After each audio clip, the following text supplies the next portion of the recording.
तर आज होता मदर्स डे म्हणजे जागतिक मातृदिन, म्हणून मी काहीतरी वेगळं प्लॅन करायचं ठरवलं आणि माझ्या मम्मीला बोलवलं मी सांगोल्याला. तयार होऊन आम्ही निघालोय माझ्या मम्मीच्या आईकडे म्हणजेच माझ्या आजीकडे.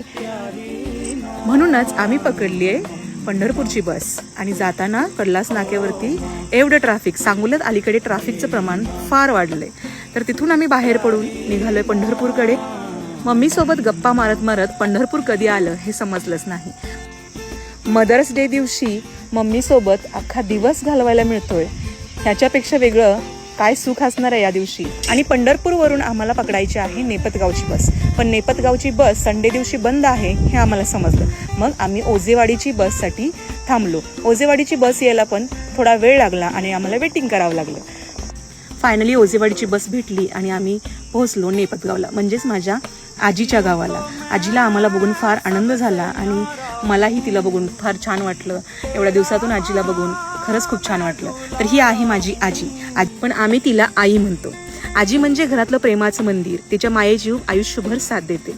आजी म्हणजे अनुभवाचं पुस्तक आणि प्रेमाचा अथांग सागर, आणि आजीचा आशीर्वाद म्हणजे आयुष्याची सर्वात मोठी ताकद. आमच्या मामाच्या घराजवळ निसर्ग फार सुंदर आहे आणि हा सनसेट तर किती छान वाटतोय बघा. आणि इथला सर्व निसर्ग हिरवागार आणि खूप सुंदर आहे. मन अगदी रमून जातं आणि लहानपणीच्या सर्व आठवणी ताज्या होतात. कारण माझं लहानपण जास्त करून उन्हाळ्याच्या आणि दिवाळीच्या सुट्ट्या ह्या इथेच गेल्या आहेत. आयुष पण किती छान खेळायला लागलाय बघा, तो रमून गेला. व्हिडिओ थोडा लॉंग होतोय म्हणून पुढील दिवस कसा गेला हे नक्कीच सांगेन पुढच्या व्हिडिओमध्ये. थँक्यू.